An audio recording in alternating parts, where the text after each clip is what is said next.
घर छोटा है या बड़ा, इसमें मौजूद सुई सिलाई तक ज़रूरत पड़ने पर कितनी अहम हो जाती है ना।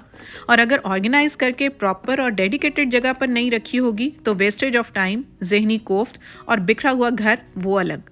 बच्चों की बुक्स के लिए चाहे रैक्स हों या शेल्फ्स, पर आजकल बुक्स इतनी ज़्यादा हैं और स्पेस इतनी कम, तो इन चीज़ों को प्रॉपरली ऑर्गेनाइज करने के लिए पैसे खामखा खर्च करने की ज़रूरत नहीं।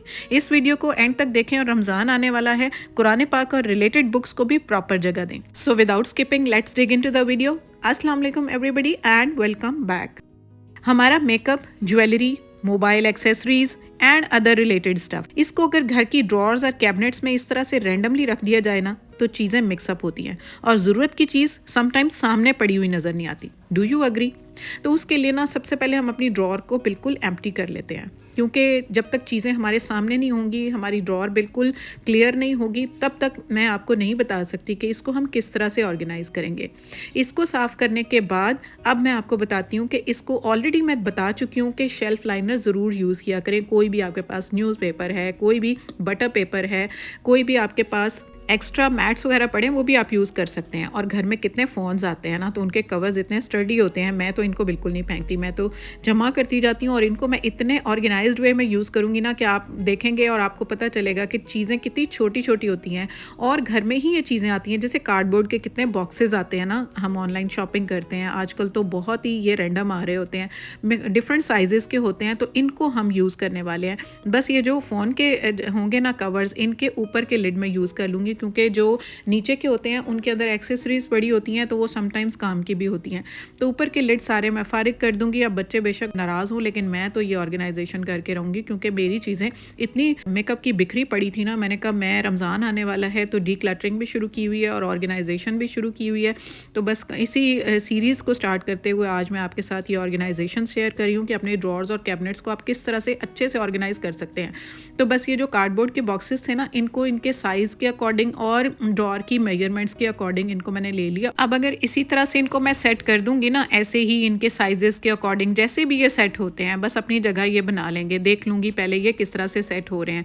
जब एक दफ़ा ये फाइनल हो जाएगा ना तो फिर इसमें ऑर्गेनाइजेशन हो सकती है। ये मैं आपसे ऑलरेडी शेयर कर चुकी हूँ, लेकिन मुसीबत तब पड़ती है जब हमने ड्रॉर को क्लीन करना होता है, रीऑर्गेनाइज करना होता है। समटाइम नई चीज़ें आ जाती हैं, तब हमें ना इन सबको एक एक को निकाल के फिर करना पड़ता है फिक्स। तो उसके लिए ना ये एक बॉक्स था मेरे पास कार्डबोर्ड का, इसका ऊपर का जो टॉप है ना वो मैंने रिमूव कर लिया।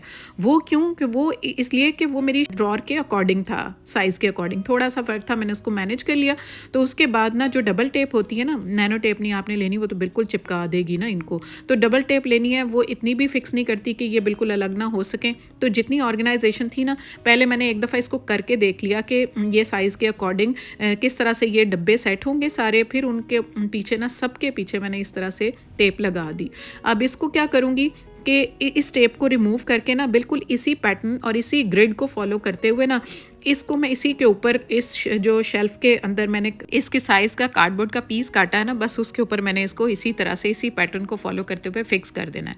अब आप पूछेंगे कि शेल्फ के ऊपर हम इसको रख तो रहे थे ऐसे ही, तो फिर ये कार्डबोर्ड का पीस क्यों? तो वो इसलिए कि ये जब टेप लगाई है ना तो इस पीस के ऊपर ये फिक्स हो जाएंगे। तो इसी कार्डबोर्ड के पीस को मैं उठाऊंगी और एज सच ही ना इसको ड्रॉर में रख दूंगी। उससे ये होगा कि ये सारे देखें अब फिक्स हो गए हैं ना। अब ये मुझे नहीं, जब भी मुझे क्लीनिंग करनी पड़ेगी या अपने पैटर्न को मुझे चेंज करना पड़ेगा, लाइक ड्रॉर को रीऑर्गेनाइज करना पड़ेगा, तो मैं सिर्फ इस शेल्फ को उठाऊंगी, इस तरह से उठा के तो दोबारा से अपनी इसको ड्रॉर को क्लीन करके और रीऑर्गेनाइज कर लूँगी। टेप पे भी कोई इतनी ज़्यादा चिपकी भी नहीं है कि वो बॉक्सेस अलग ना हो सके, लेकिन समवॉट वो फिक्स्ड हो गए हैं। तो ये ग्रिड और एक पैटर्न बन गया। अब आप इसके ऊपर ना अपनी मर्ज़ी से जैसे भी आपको फीजिबल हो, चीज़ों के अकॉर्डिंग अपनी चीज़ों को सेट कर लें। चाहे आपकी ब्यूटी प्रोडक्ट्स हैं, चाहे आपकी ज्वेलरी है, घर में कितनी सारी छोटी छोटी एक्सेसरीज़ होती हैं, मोबाइल कवर्स होते हैं, मोबाइल की ये जितनी भी हमारी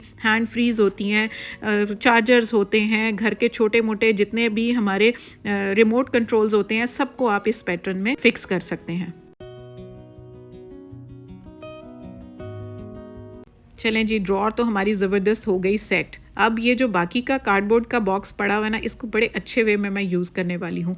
एक रिक्वेस्ट थी कि घर में बच्चों की बुक्स जो होती हैं ना, उनके लिए अगर हम बुक शेल्फ नहीं है या हमारे पास जगह कम है तो उनको हम ऑर्गेनाइज़ करके अच्छे से किस तरह से रख सकते हैं।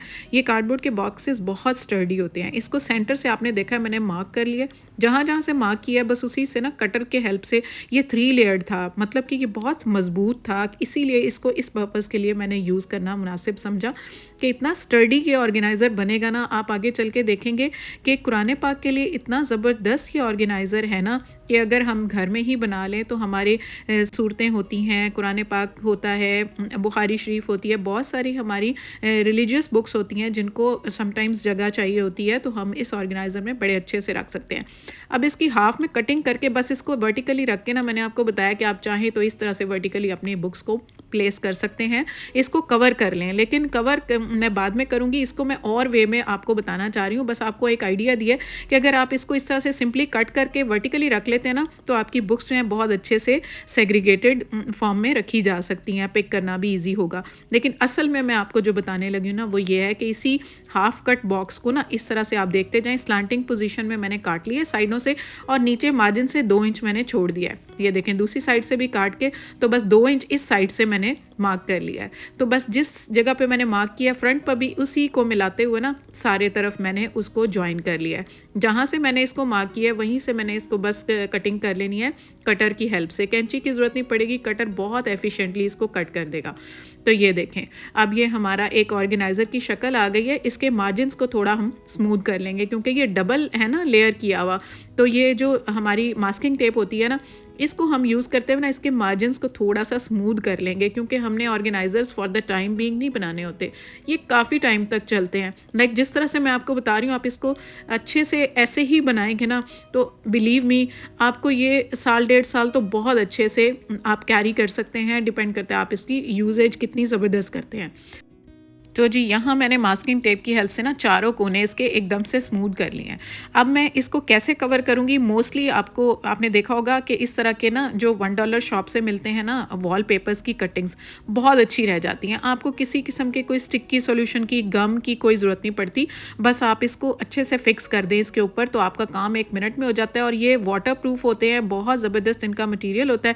आप देख रहे हैं कि साइडों से मैंने इसको कट कर लिया, बस इसको टेक्निकली थोड़ा सा हैंडल करना होता है कि इसका जो हम नीचे से कवर रिमूव करते हैं ना, रिमूव करते करते साथ साथ ही हम इसको जोड़ते जाएंगे ना तो इसके अंदर कोई बबल्स नहीं आते, कोई सिलवटें नहीं आती। इसलिए इसको ज़रा मैं बड़े तरीके से मैनेज कर रही हूँ। साइडें मैंने इसकी स्लांटिंग जो है निशान लगाकर पहले से कट कर लिए हैं, थोड़ी सी बढ़ा कर ना, क्योंकि अंदर की तरफ इसको टक भी करना होगा।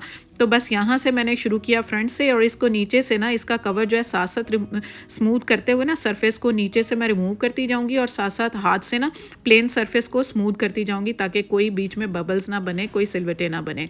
तो बस इसी तरह से सारे प्रोसेस को रिपीट करते हुए बहुत आसान होता है। इतने ज़बरदस्त तरीके से ये चिपक जाता है ना कि कोई हमें ग्लू की ज़रूरत नहीं पड़ती है। मार्जिन्स को थोड़ा नीट कर लूँगी तो अब ये चारों तरफ से कवर हो गया और बाकी जो ऊपर के मार्जिन्स थे उनको कट्स लगा कर ना अंदर की तरफ अच्छे से फोल्ड करके ना मैं फिक्स कर दूंगी। तो ये इतनी ज़बरदस्त कवरिंग बन जाती है, कोई पहचानता ही नहीं है कि ये मैंने बाहर से बाय किया है या मैंने खुद घर में तैयार किया है। बस कमाल ये होता है कि ये 300 का 1 मीटर पीस आता है, जिससे ये मैंने इसको ऑलरेडी भी यूज़ कर चुकी हूँ। एक ऑर्गेनाइज़र में आपने अगर वो वीडियो देखी हो तो किचन का ऑर्गेनाइज़र बनाया था, हाफ अभी भी पड़ा हुआ था, तो उसको आज मैं ये बुक रैक के लिए यूज़ कर रही हूँ। तो 300 में ना मेरे बहुत अच्छे 2 ऑर्गेनाइज़र्स बनकर रेडी हो गए। तो आप ना थोड़ा सा इन्वेस्ट करें तो इस तरह के पेपर्स ना जो प्रिंटेड अच्छे से एस्थेटिक से होते हैं लाकर ज़रूर रखा करें। 300 का पर मीटर मिल जाता है और बहुत अच्छे से प्रिंट्स होते हैं।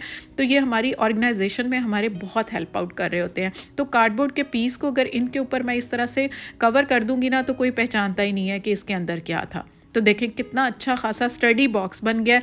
अब इसके अंदर ना ये जो नीचे की हमारी लाइनिंग उतरी थी ना, अंदर को भी थोड़ा सा नीट करने के लिए, वैसे ज़रूरत नहीं है क्योंकि न्यूट्रल कलर ही है, लेकिन मुझे थोड़ी सेटिस्फेक्शन नहीं होती, मैंने परफेक्शन को अप टू द मार्क लेकर जाना होता है। तो बस अंदर की तरफ मैंने वो वाइट पेपर यूज़ करते हुए ना सारे तरफ से इसको कवर कर दिया ताकि कोई पहचाने ही ना। तो ये देखें कितना स्मार्ट सा हमारा एक ऑर्गेनाइज़र बन गया। चलें अब इसको हम असेंबल कर लेते हैं।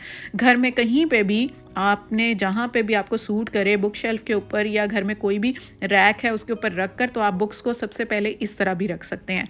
ये एक आइडिया है, लेकिन इस तरह रखने के बाद मैं आपको बताऊंगी कि आपको कौन सा सूट करेगा तरीका। अब ये देखें, इस तरह मैंने ये सारी बुक्स रख दी हैं। अगर मैं इनको इस तरह से रखती हूँ, निकालनी तो बहुत आसान है, लेकिन ये होगा कि ज़्यादा जगह ऑक्यूपाई करेंगी इस तरह से। लेकिन अगर आपको मैं एक और तरीका बताऊँ कि किस तरह से आप इसको मैनेज एक और बेस्ट वे में कर सकते हैं कि आपकी और जगह मिल जाएगी आपको और चीज़ों के लिए, तो इस तरह से आप फाइल सिस्टम के अकॉर्डिंग वर्टिकली इनको प्लेस कर देंगे ना, तो बुक्स जो हैं उनकी कैप्शंस भी सामने रहेंगी, लेकिन जगह हमें और मिल जाएगी। अब देखें, बुक्स सारी वही हैं, लेकिन हमें जगह और मिल गई है, और बच्चों की जो और एक्सेसरीज होती हैं वो सारी भी इसके अंदर एकदम से अच्छे से मैनेज हो गई हैं। उनको भी मैंने ये होममेड कुछ और कुछ बाज़ार से ख़रीदे हुए ऑर्गेनाइजर्स में ही सेट किया हुआ है। तो बस ये देखें, आराम से बुक निकालें, रीड करें और उसको आप वापस रख दें। तो देखें कितना आसान हो गया। चीज़ें बच्चों की एकदम सामने नज़र आती हुई भी अच्छी लग रही हैं, एक ऑर्गेनाइज्ड वे में पड़ी हुई हैं, कोई चीज़ बिखरी भी नहीं होगी। बच्चों को भी आदत होनी चाहिए कि वो जब भी चीज़ें उठाएं उनको अपनी जगह पर रखें, ताकि मामा की भी हेल्प हो जाए और आपकी चीज़ें भी आपको टाइम पर मिल जाएं। तो आपको आई होप कि ये ऑर्गेनाइजेशन का आइडिया पसंद आया होगा। अब चलते हैं अपने कुरान पाक और अपनी सारी रिलेटेड जो बुक्स होती हैं ना, उनको भी हम अच्छे से इसमें मैनेज कर सकते हैं। एक पाइल मैंने कुरान पाक का लगा दिया है, और ये वर्टिकल पोजीशन में बुखारी शरीफ है, और जितनी रिलेटेड हमारी डेली यूज़ में पढ़ने वाली सूरतों की मजमुआ वज़ाइफ है, हिस्नुल मुस्लिम है, और जितनी भी हम पढ़ते हैं ना, उनको बस इस तरह से मैंने इसके अंदर प्लेस कर दिया है। ये कुरान पाक की डेडिकेटेड जगह ऑब्वियसली नहीं है, लेकिन मैंने आपको सिर्फ बताया कि ऑर्गेनाइजर को आप किसी तरह से भी यूज़ करके आप अपनी डेडिकेटेड जगह पर रख सकते हैं। रमज़ान आने वाला है खैर से, और मैं अपने घर को और ख़ुद को रमज़ान के लिए कैसे प्रिपेयर करती हूँ, जल्दी इस सीरीज़ की वीडियोस शेयर करने वाली हूँ।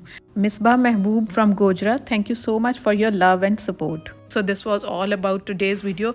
आई होप आज के दोनों ऑर्गेनाइजर्स आपको पसंद आए होंगे। आपके फीडबैक का मुझे इंतज़ार रहेगा। That's all about today's video. If you have suggestions and queries, do share with me in the comment section. And yes, subscribe Romania ATF and don't forget to like and share this video. See you all soon. Until then, happy homemaking from Romania ATF. Lots of love. Allah Hafiz and bye-bye.